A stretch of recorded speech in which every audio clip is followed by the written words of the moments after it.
Welcome everybody to the Fall Faculty Series. My name is Rachael Murtaugh. My name's there down on the screen. I'm the Director of Sustainability here at Mount Mercy University. I've been here since January 2018, and my background's actually in a lot of environmental, so biology, environmental science, conservation biology. I did water quality research before coming here, did a lot of chemistry. And so I might not be the person you would expect to be talking about gender equality, but as we'll kind of see later, gender equality and so many other topics really play into sustainability. And it's been a real joy to be here at Mount Mercy and expanding not only my thoughts on what sustainability can be, but also get to share that with everyone. So I hope you find this conversation both stirring and encouraging, and that we could go forth from tonight with real tangible things that we can do to help move gender equality forward, not just in our communities, but worldwide. So I'm going to go ahead and share my screen and we'll get the PowerPoint started.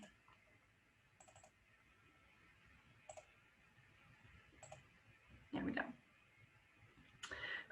So I kind of titled this one, Women in the World, Addressing Gender Equality and the United Nations. And the reason I did that was at Mount Mercy, we really look at sustainability from the United Nations 17 sustainability goals. What's really wonderful about these goals is that they encompass so much more than what you might think. So it's really looking at both people and the planet. So no matter your interest, your passion, your career, your education, there's something in these goals that you can really get behind. And as you look through them, you might notice that number 5, boom, right there, gender equality. And so that's kind of really where we're going to be looking. What are the objectives in the goal of gender equality for the United Nations? We're going to look at the progress that has been made so far.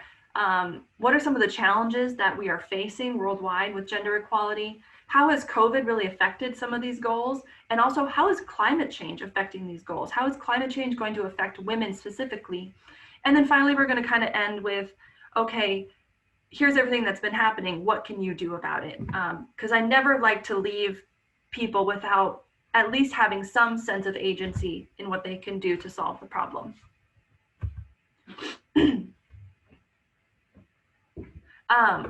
So why make gender equality such a goal? Why is it a goal to itself in the 17 goals? Well, for one reason, women are half the population of this planet, right? And that means that women are half the potential. So if we are not addressing gender equality, we are losing out on intelligent, innovative, just incredible women that have all of this potential, and yet we're not allowing them to reach that and to contribute what they could to society. And also, just gender equality is a fundamental human right. It's not about rising women above everything else. No, it's about having true equality as human beings, and it is a human right. But also, if we look at so many of those other goals, so many of the sustainability goals, we look at poverty, hunger, reducing inequalities, education, health and well-being.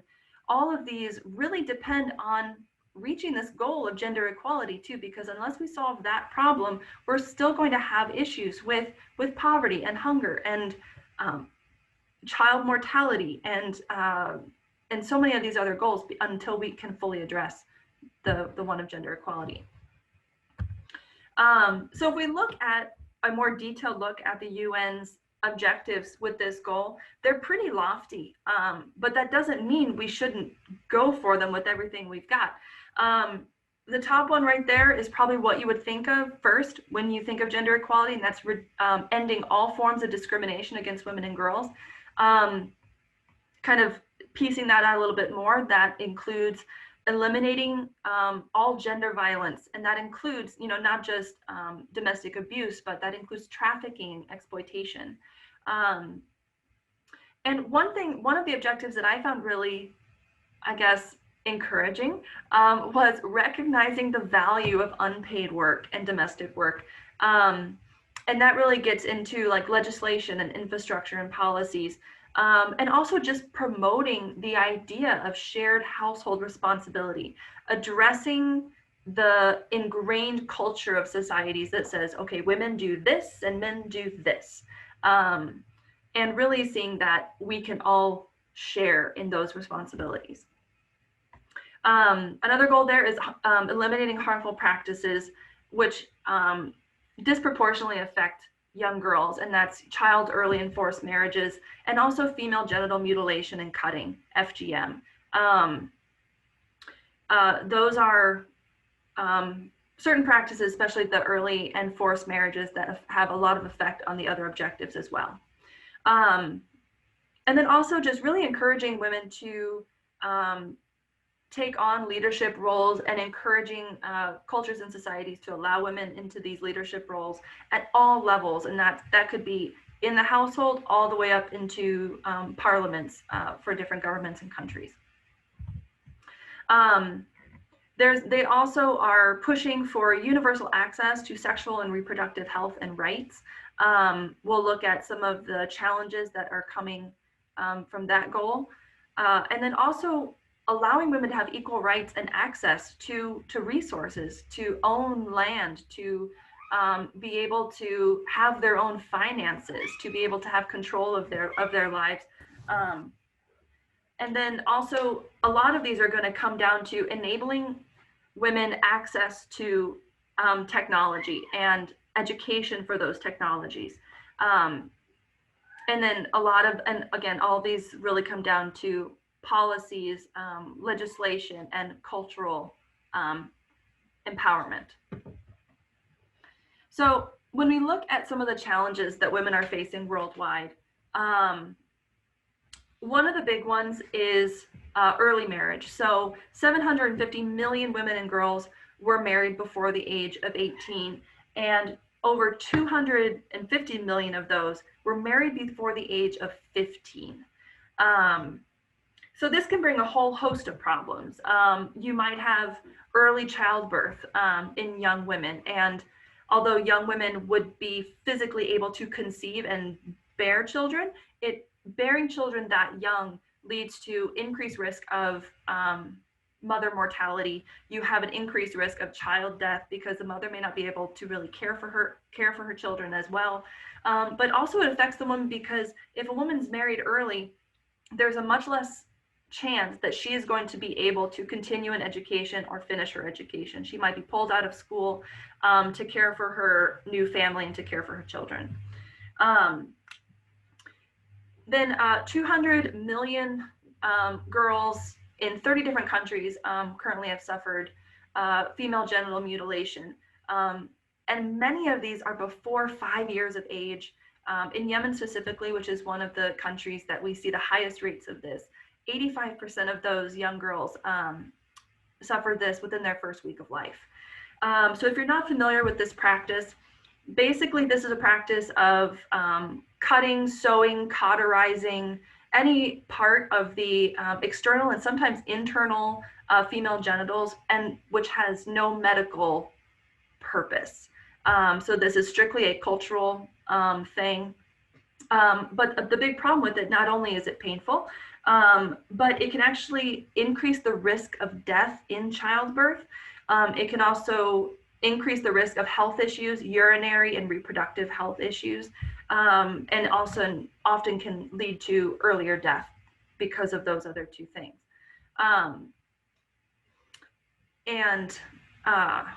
Worldwide, we also see that 52% of women in unions, whether that's marriage or some other form of family union, only 52% of those women can actually make their own choice about their sexual relations, or about contraception, or about family planning, or about their own health care, whether or not they even get health care. So we have almost half of women worldwide have no say in their own personal health and what they can do or not do with their bodies. That's my cat in the background, sorry. And then also 49 countries worldwide lack any sort of domestic violence laws. So women in these countries have no protection against an abusive partner, an abusive family member, or husband. Financially, women also face many challenges. In 39 countries, daughters do not have equal rights to inheritance as their brothers might, or even male cousins or uncles. And so this can really severely limit women's financial freedom if they are solely dependent on family but really have no inheritance rights. And then also we just look at overall representation. Women only account for 23.7% of the parliament seats worldwide. So women are really not having a full voice in a lot of the legislation taking place, which is where some of these laws or lack of laws may be coming, because just like I do not understand what it's like to be a man does not understand what it's like to be me. And so we have to have equal representation if we're going to have legislation that works for all people. And along with that, if we're looking at resources that are available to women, availability of land is a huge one, because if you have some land, you can build on it, you can rent it, you can farm it, you can have some equity, some income from that land. And women are often barred from owning land, and only 13% of women worldwide actually own land themselves. They may work it, they may live on it, but they cannot own it. So that was a lot of heavy stuff. But we have seen some progress, and that is really encouraging. Over the last couple decades, across 131 countries, we have seen 274 regulatory reforms, and that includes things like land ownership, allowing women access to be representatives in their community, domestic violence. All of these reforms are helping women to have their own freedom, have a voice in their own lives. And over 100 countries are actually keeping track of how they are supporting women. So they have actually said, you know what, gender equality is important to us. We're going to put money towards it. We are going to work, and we are going to try to help women reach their full potential and remove some of these barriers that's keeping them from that. So that was really exciting to see. And then in education globally, we have girls and boys in school at equal rates, but that doesn't mean that that's the same in every country. So although we are seeing more girls in school, there are many countries where there's still a pretty big gap. And so in some of those countries, there still needs to be quite a bit of work. For women's health and family life, we've seen a huge decrease in maternal mortality worldwide, which is really encouraging. 38%, that's a pretty big jump. We are still seeing several gaps though, and maternal mortality is still far too high. A great example in this country, for as developed as we are, our mortality rate should not be as high as it is, and we see a big difference in maternal mortality in this country, sadly, based on race. Black women are much more likely to die in childbirth than white women, and there's nothing okay about that. That's something in our country that needs to be addressed. It needs to be it needs to have distinct focus in our healthcare system to fix those types of biases in our healthcare system. As far as early and child marriage, we are seeing some decreases in Asia and Southern Asia. I was very encouraging to see that in just the last 20 years, we've seen a 40% decrease in risk for young girls in Southern Asia for early marriage. So that is a wonderful improvement.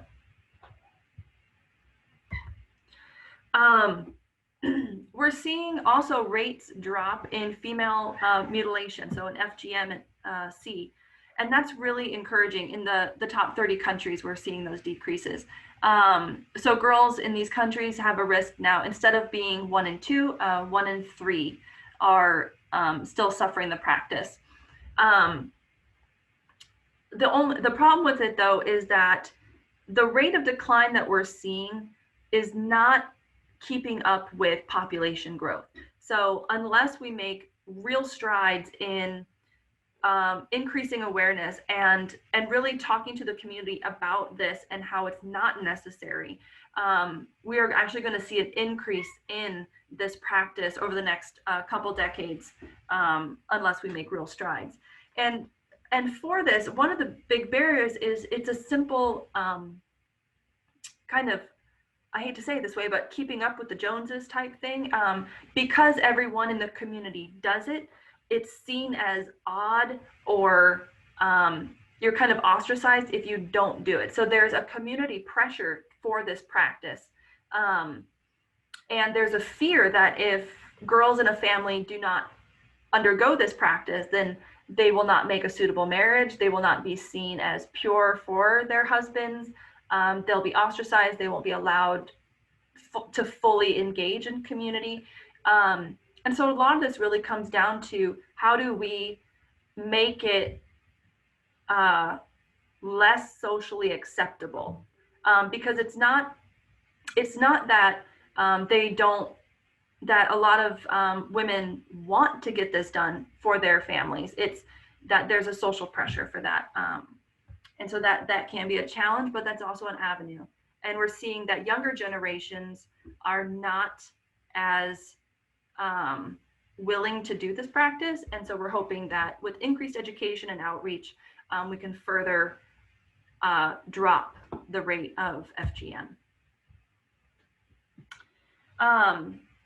So COVID has had, I know we're all tired of talking about this, and I'm sorry, but it's still here. It's still a reality. And unfortunately, COVID is having a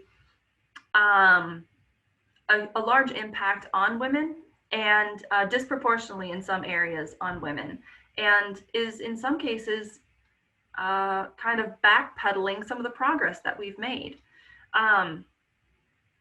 For example, women still have a wage gap, and in some countries it's more severe than ours even. And if a woman is making less money, they have lower pay, chances are they have less savings. And so, you know, say they have less cushion to fall back on if they do lose their job due to COVID or for medical reasons or some other reason. And when you have less in savings, you have less of a cushion, you're more likely to fall into the cycle of poverty and the cycle of extreme poverty. And what we're seeing worldwide is that women are 25% more likely to live in extreme poverty than men. And so this can make it not only difficult to deal with the pandemic, but more difficult to recover post-pandemic, because, like I said, you can get trapped in a cycle of poverty. Another way is women hold many of the jobs that are on the front lines for COVID, healthcare and social work. So we have a lot of women in our nursing and doctors and hospital staff and people who are checking in on patients at home, and other social work positions that are coming face to face with COVID patients on a daily basis. And so we have women getting sick in these jobs. But COVID is affecting women in other ways as well. So in some areas, if girls are pulled out of school due to the pandemic, they are less likely to be returned to school. So post-pandemic, we may see that these girls that are pulled out for safety or because of the illness may actually never return to school, which is a real shame. But then also we're seeing women leaving the workforce right now at 2 times the rate of their male counterparts. And what's interesting about that is across the wage spectrum. That's not just at low income or high income jobs, it's across the spectrum. And so we really have to address why is that? Why are women the ones that are leaving jobs? Usually that's to care for ill family or for children. But what that really looks at is kind of women's role in the house still is not quite where it is with men. Women typically on average spend 3 times as much time doing household and childcare than their male partners. And there's been a lot of talk about, women leaving the workforce and all this, and how it's there has to be regulations, or we have to address it in the business world, and that's all true. But we also have to really examine ourselves and our own biases and our own culture, and really look at, okay, what is it ingrained in our culture that says, okay, if one of us loses our job, okay, mom has to leave work to care for the kids. That's not something that we're really thinking consciously. Maybe some people are. I'm not going to address that. But subconsciously, is there something in our culture that is saying, okay, it's mom that should be leaving, and mom's going to be better at caring for the house, caring for the children, yada, yada. Because I can't tell you how many times I've heard, well, women are just better multitaskers, or they're just more organized. To which I like to reply, yes, because I have to be. But again, that comes into, how are we being raised to think that, like, okay, well, if one of us has to lose our job, it should be mom, because she takes care of the kids in the house, and yada yada. So not only do we need government and business to really look at women in the workforce, we have to address it in our own biases ourselves. And that's not just men, that's women too.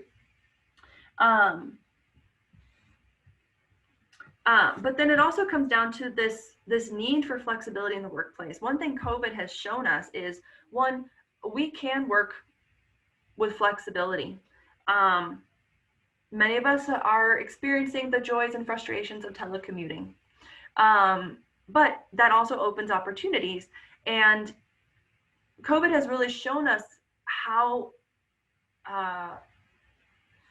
necessary childcare and family care and all these things are to women being able to be in the workplace. And we have to ask ourselves, can we learn from this experience? Can we make lasting change in the workforce to allow women the opportunity to have flexibility? Can we learn from this to say, you know what, maybe it wasn't really fair that you left your job and I didn't, or why did we have to make the change the way we did? Could we have done it differently? How can we be different moving forward? I think we're all kind of hoping that COVID will just disappear at the end of December and we can just go back to the way things were. But I think we would be missing an opportunity if we did that, to address some of these biases and some of these injustices, and not learn from what COVID is teaching us. Another impact we're seeing with COVID is, unfortunately, an increase in violence. Women are trapped home with their abusers, whether that's through quarantine or they've lost their job, or maybe the husband has lost his job and is now at home. But we're seeing an increase in 30% in some countries. And unfortunately, the rate right now is 1 in 5 women worldwide has experienced violence in the past year. Out of these women, less than 40% of them are likely to seek help or justice against their abusers.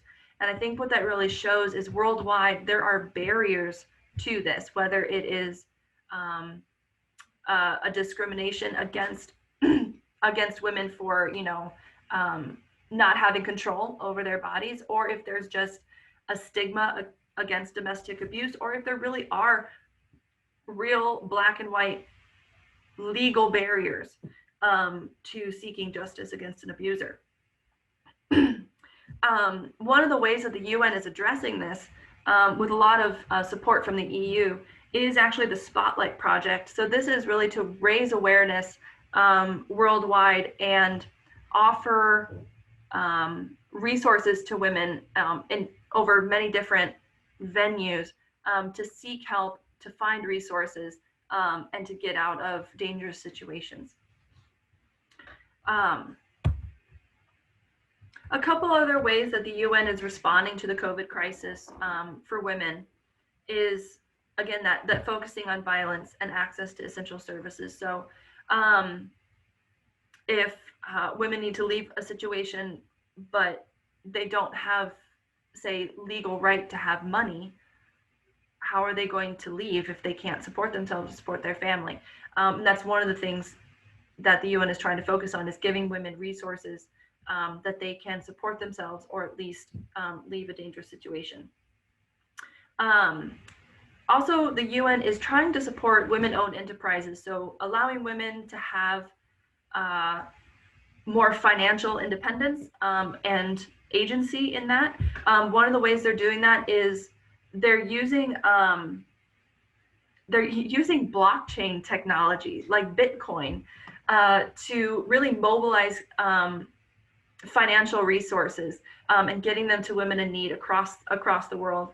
But another fun campaign that I'm kind of a fan of is the He for She at Home campaign. And what this really is just raising that awareness about the imbalance of household work, and really encouraging men and boys to see themselves in those roles and to realize that women's work is not such a bad thing, and that they can be equal partners in the household. So I think that's a pretty cool campaign. All right, on to one of my favorite topics, climate change. All right, so along with COVID, we are experiencing climate change. Some people like to talk about climate change like it's going to happen, in 10 years or 50 years or 100 years. Yes, we will be experiencing it in 10, 50, 100 years, but we're also experiencing it right now. And in a lot of countries, they're experiencing it at an even greater level. One of the injustices with climate change is that the people in countries responsible most for it, us included, are not the ones who are going to be suffering the most severe consequences.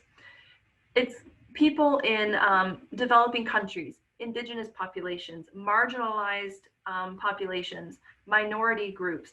These are people that are going to be experiencing the effects of climate change because they may lack the resources to adapt to it. One of the biggest things that climate change is causing is biodiversity loss. So in the next century, we are predicted to lose half of all species on this planet. I want that to just sink in for a second. None of us should be okay with that. I just want to put it out there. Not only is that kind of an ethical problem, it's a real life, I can't provide for my family type of problem. Because all of our species really depend on each other in this beautiful, intricate network. And those networks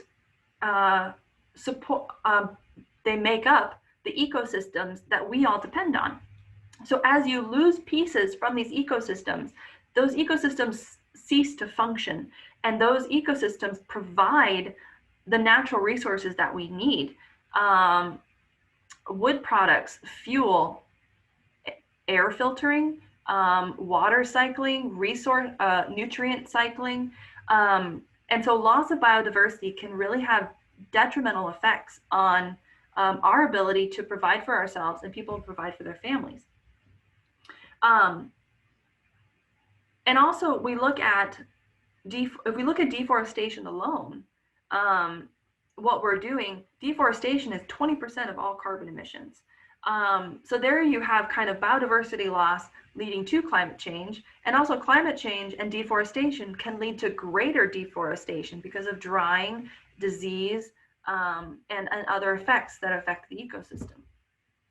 What all of these are really coming around to is a change in resource availability. And that could be fuel, food, agriculture, water. And this can affect women disproportionately because in a lot of cultures, women are kind of stewards of those resources. Women may be the main farmers of their family, the main water collectors, they collect the fuel for their family. And for example, say you have a family and they need to go collect fuel, maybe wood fuel and water each day. That area is starting to become more climate due to climate change. We have, the trees are further away, the water is further away. Women are having to go further and further and spend more time collecting the vital resources that they need for their family. And what this can lead to is actually the girls in the family being pulled out of school or pulled out of other opportunities to help find these resources for their family. But it can also lead to increased violence for these women too, because in a lot of these areas, it may not be safe for a woman to venture too far from her home. She may face an increased risk of violence or sexual assault.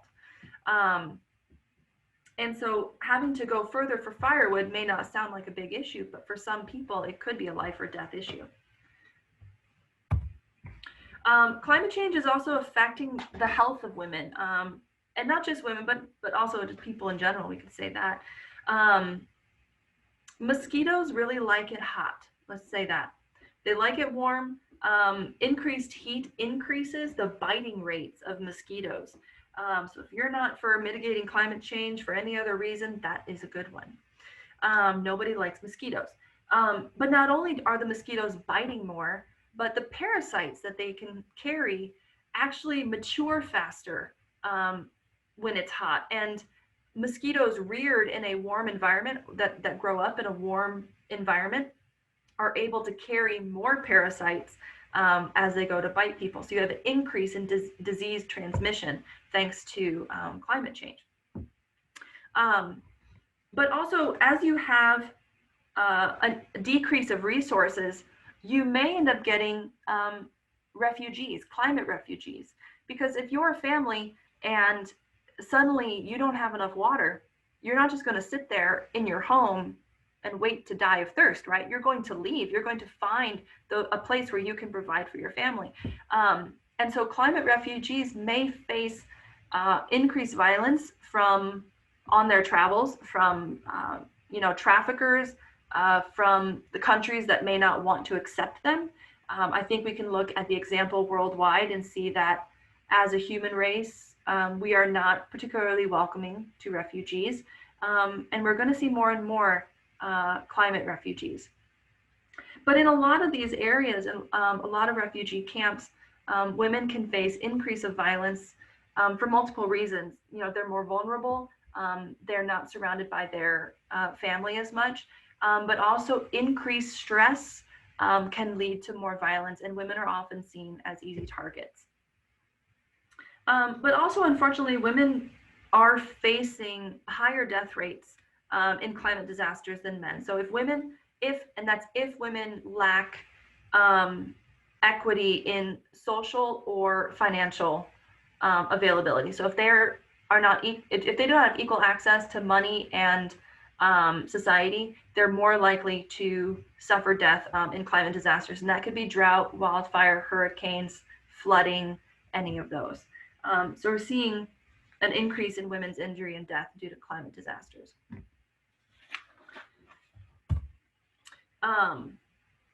But women can also be agents for change. One of the big ways is we do see a lot of women in agriculture. 39% of all employed women worldwide actually work on the land, agricultural, forestry, fisheries. And what's impressive is that the work of these women actually accounts for a large portion of the food in these developing countries. But ironically and unjustly, although doing a lot of the work, they only account for 14% of the land ownership in those countries. So they're working the land, they're feeding the community, but they don't have ownership of that land. But in these sectors, so agriculture is a large driving force of climate change. And so if women are participating at a high rate in this field, that means that there's also opportunity for them to be agents of change and care for their communities.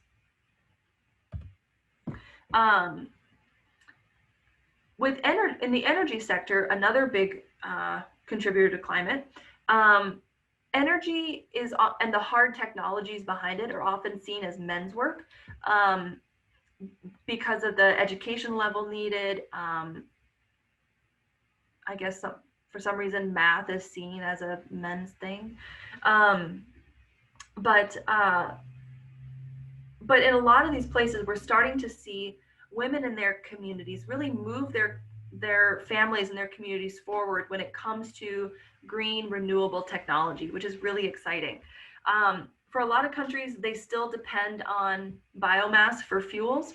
And we kind of talked about the risk of that. If you start to lose those biomass fuels, that can be a problem. But we're starting to see communities, and the UN is really trying to support the conversion of communities from biomass fuels to renewable energies. So supporting developing countries in their energy development and to help them skip the fossil fuel stage. So how can we help developing countries learn from our mistake? So we're a society that's dependent on fossil fuels, and we're trying to kind of wean ourselves off of it like an addict. How can we help developing countries and communities make the leap without having to use the crutch of fossil fuels that we have?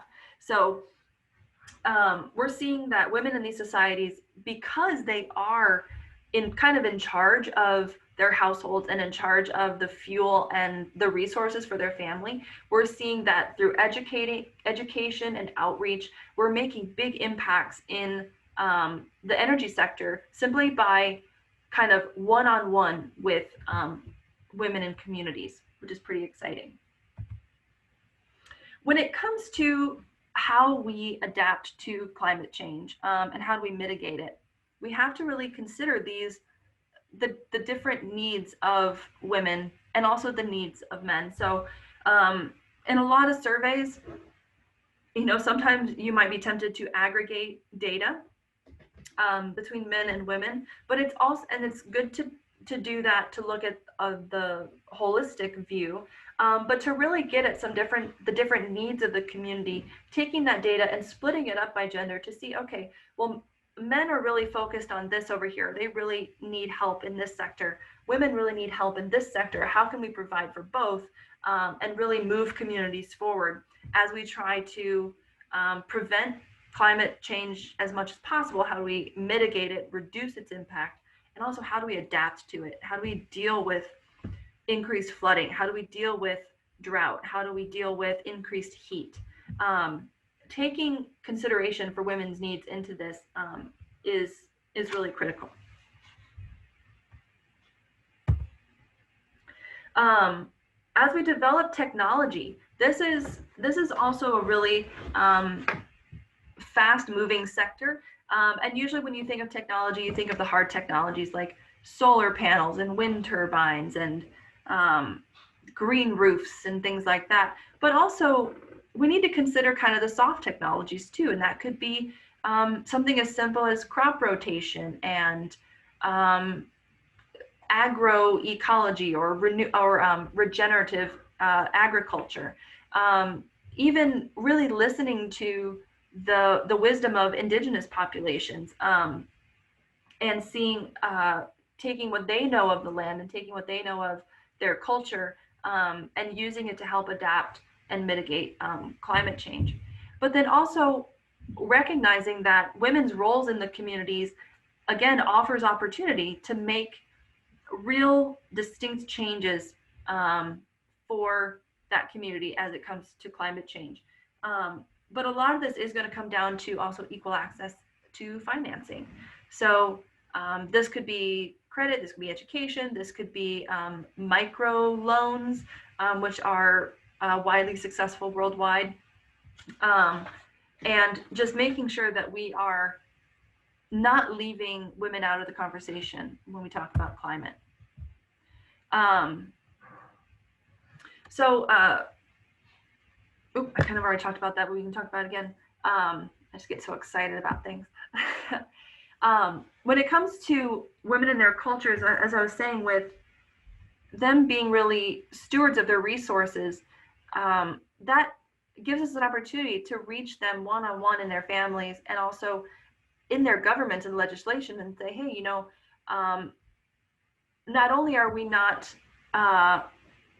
making legislation that will help women, but we need to listen to them as well, because they know what their families need. They know what the environment is out there because they're in it day to day.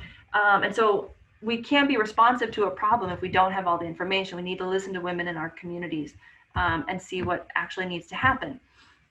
And then just giving the opportunity for women to be represented when it comes to making some of these decisions, because you can gather all the data you want and you can say, oh, women need this, women need this. But unless you actually have women telling you face to face, you know what, maybe you're looking at this data in a skewed way, or this is the experience of the women that I represent, we might be missing some real opportunities. And so I found this image from the Women's March, and I just found it so poignant. No climate justice without gender justice. And I think that shows that there really is a lot of interconnections among the goals from the UN. So what can we really do about it? What's kind of our role? Some of it comes down to just supporting campaigns in any way you can to end early and child marriage and FGM. These are very challenging because they come down to issues of culture, which is some of the most difficult problems to solve. But when it comes to early and child marriage, that is a barrier for a lot of women to get education, to get independence and freedom of their own bodies and their own future. So if you are trying to support gender equality, if you're a woman, if you're a girl, stay in school for as long as you want, get the degrees you want, and support your female classmates. And also, women, we need to also look at ourselves and say, okay, what are my own biases? Was I raised to really think that, oh, I'm a woman, so childcare really is kind of my thing? Or maybe I'm not that great in math. Girls aren't great in math. Try to look inside ourselves and see what are some barriers that we might be placing in front of ourselves that don't really exist. And then all you gentlemen out there, if you're in school, support your female classmates. I had a couple friends in college when I was in school. They were in computer science major. They were one of the very few women in computer science, and often were harassed for being a woman in that field. So if you're a man in that field and you see harassment of women in your fields, stick up for them, support them, and recognize that they have just as much potential as you do. And also just being comfortable working alongside women. My previous job, I worked in a very male-heavy field, and sometimes you would notice a shift in conversation when I entered the room. And so just being mindful that women want to be there as much as you do and have just as much right to be there, and also just being comfortable. And sometimes that comes down to also addressing your own biases. So all of us need to really look at ourselves and figure out, okay, what are some barriers that I'm putting in front of myself, or what are some barriers that I might be putting in front of my colleagues that really don't have any reason to be there, you know. So I'm happy to take any questions, or we can have a good little discussion. And with that, I want to thank you all for coming, and hope we can have a good little chat. Thanks, Rachel, for your talk. A few things to contribute, and then I have a question for you. So speaking of earlier on the gender equality, one of the things that I want the audience here to understand too is I find it interesting that, you know, with my daughters in school, I will tell you that there's some stereotyping, or there's some of those equality issues that have to be addressed even in the school. I find it interesting that at my daughter's schools, they're going to call my wife versus me. No matter how many times I write on their thing, I'm the emergency contact. I'm the one that's easier access. But at those, you know, at their schools, because it's a, you know, private Catholic school, they're used to this whole idea of gender, you know, gender roles. And so they're like, oh, it's the mom. Let's call the mom on that. And, you know, and it's so frustrating because I'm like, I put it on the paperwork that you need to call me because, you know, she's the breadwinner. Whenever you're talking about, like, you know, with COVID, if somebody's going to quit their job, you know, in our household, it's me. I'm going to be the one quitting the job, even though I'm the one working for insurance. She's the one that pays the bills. So, you know, and those are the things that, like, my, you know, my daughters understand, my daughters know. And so I find it interesting that you talk about that. Point number two, I want to let, you know, all the students on here know is that we have some students on our campus that are refugees and that have experienced in their childhood the FGM, and the hard part is when their friends talk to them about it, because of the way they were raised, they don't find anything wrong with it. So whenever, you know, whenever Rachel's talking about trying to support these campaigns, there's some educational component to it, right? Because for them, and like Rachel says, is very much cultural. So they don't even realize it's wrong. They just know it's part of their life, when in reality it is wrong, and it doesn't have to be part of their life. And we can kind of help that part of that. So I do wonder, you know, with these series of talks, Rachel, I was curious whether or not you saw any trends as far as, you know, with what the UN is doing and looking at, like, the developed countries versus the undeveloped countries, where there's this trend on where this gender equality, you know, where it kind of follows. Just because I think some of the issues that you talked about, I mean, the United States dealt with that less than 100 years ago, right? I mean, and so I think it's rather interesting that you're bringing up these points, and even in our history, we're dealing with that. Yeah, so it's interesting. We're seeing some good movement in a lot of developing countries, but we're kind of seeing it stagnate in developed countries. So it's like we've reached this point, and we can't quite seem to get over this little hump to get just a little bit better. I can't think of a example off the top of my head, but that was kind of a trend that I noticed, is that we're kind of, it seems to be stagnating. And I don't know if that is because there is now other things drawing attention away from it, or it could be that other issues are making it more difficult to make that progress. But you're talking about how FGM, you know, you don't see anything wrong with it because it's part of your culture. When I was doing all this research on it, it made me personally really second guess our choice to circumcise my son, because in my head I was like, well, we never even thought about it because it's just something you did. So I had to go back and do all this reading to make sure, like, okay, is there medical benefits to doing it, or did I just do it because that's what's expected? And so it made me really try to guess my own, look at my own bias for that, and just making sure I didn't do that unnecessarily. But yeah, addressing things that are ingrained in culture is really hard.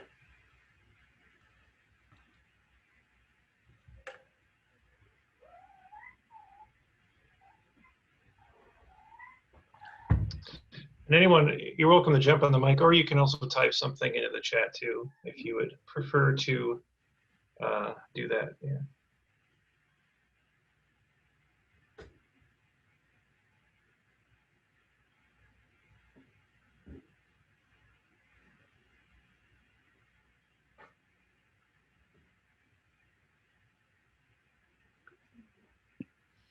I have a question. Yeah. So you talked a lot about the needed changes in developing countries. Mhm. And I was wondering, based on what you just said, what do you feel are some of the needed changes in developed countries like the US to kind of get over that hump and make more progress? I think a big part of it comes down to equal representation. And I think a big barrier for us is that culture aspect. So we are seeing a shift in our culture and seeing women as equally capable of being in roles of leadership, being in roles of um, in STEM jobs and things like that. But we still see girls and women lagging behind when it comes to being in these roles. And a lot of that does come down to, are they supported as young girls in those fields? You know, how do I want to say this? So it's difficult to just be like, okay, women need to be more leaders. If as a woman you're constantly kind of being shown that that's not possible, or if you say you're in a work environment and you have a woman manager or a boss, and people are degrading her or not taking her seriously, or maybe seeing her leadership as being overbearing. You often see women in leadership roles being considered, they usually get labeled more negative terms than their male counterparts might. So I think the biggest barrier for us right now is our own unconscious bias against women and against girls in leadership or in STEM fields. For us, it's a cultural thing. Thank you. That answers my question.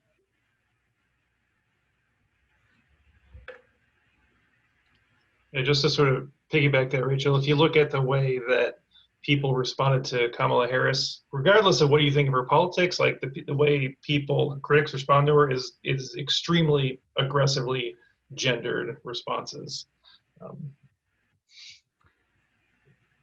And she's not the only one, obviously, but she's the first one that came to my mind. Yeah. No, I remember in previous elections, whenever you have women running, criticisms usually tend to not focus on their politics or their decisions, but focus on appearance, their voice, their femininity, whether they are too feminine or they're not feminine enough. And so we see that kind of negativity towards being your actual gender. And before Rachel answers this other question, just to add on to that, I think I saw on Facebook once where there is a male anchor.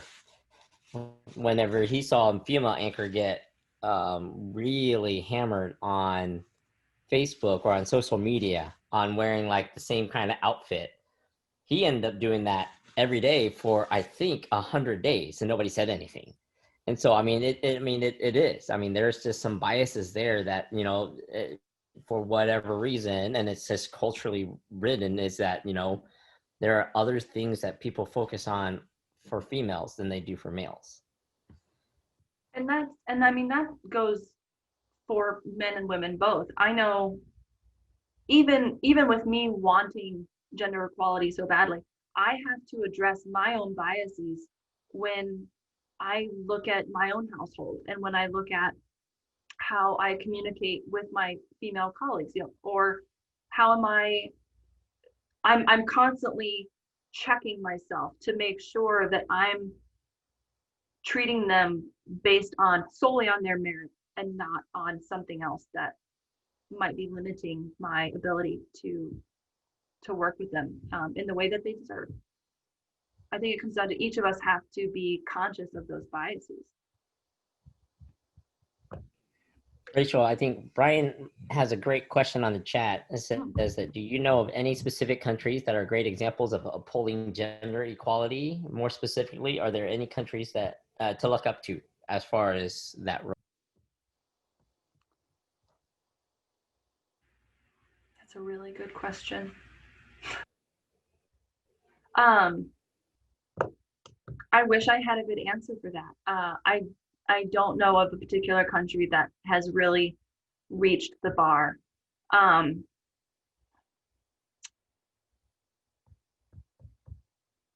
can't think. I'm sure there are some. I'm not trying to be negative and say, oh, no one's done it.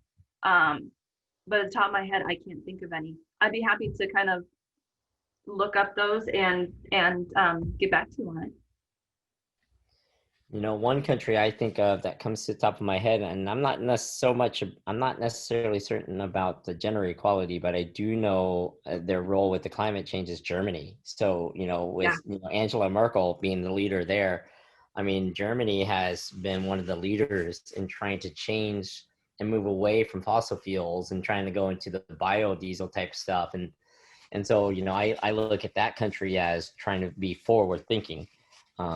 From that perspective. One thing I just want to echo that you mentioned in your presentation, Rachel, is that looking at to what degree women are supported, whether it's given resources or sort of like culturally like acknowledged as equals or as valid, and that's a different. So that's a different kind of thing than the like. So I think one thing that we are sort of taught, or we are inclined to look at for like gender equality, like representation in film or stories, is like the strong female character, right? Like, and that's kind of become a trending thing, but that's entirely different from a world that is supporting that strong female character, right? So is the person succeeding because like anomalously, like in spite of the odds, or are they succeeding because they're surrounded by, you know, other people or other, you know, society or policy support or whatever? Yeah. It's a lot easier to look at individuals and say, you know, go do your best. But I mean, the way it just, I just wanted to echo having that's like the other half of it, right? Having the support. Mm-hmm. I probably couldn't even count the number of times, even from my own family, when I was getting my graduate degree, how many times I was told that basically that it wasn't worth getting my education and I should just focus on having kids because the clock was ticking.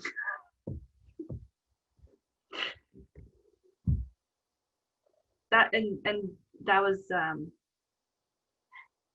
very, very hurtful to realize that I was really only seen as a method of having children and not for anything else.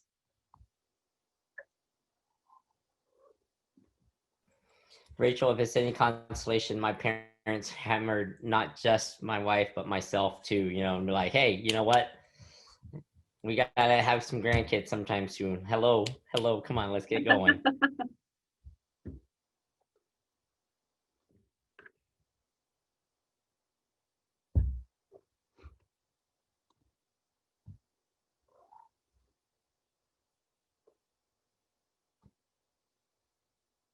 Well, Brian, I've got your name down, so I'll try to do a little bit of digging and see if I can't find a couple good examples for you.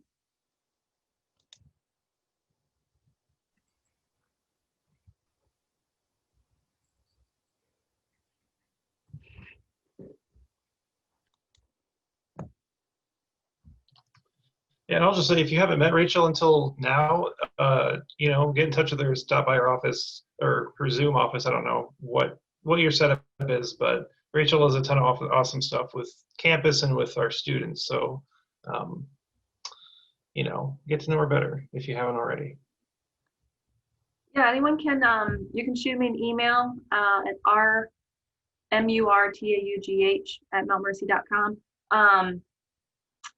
I also have a link. You can set up appointments to meet with me virtually through Calendly. And Joe, you know, I was thinking of New Zealand as well, but I didn't know, like they come to mind, but I don't know enough about them to be like, yeah, they're a great example. I know they've had incredible leadership with COVID response.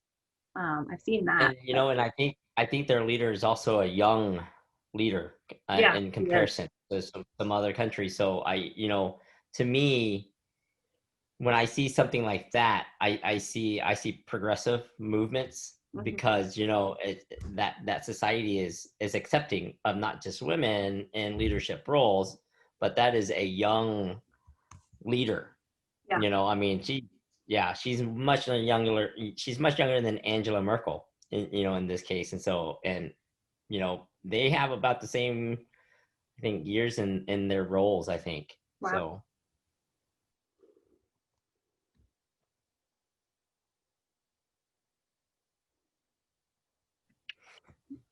But yes, I agree with Joe. Reach out to Rachel. She's great. She's a great resource. I think she's fun to talk to, and she's done a lot of great things on campus. Thank you, Joe. I appreciate that.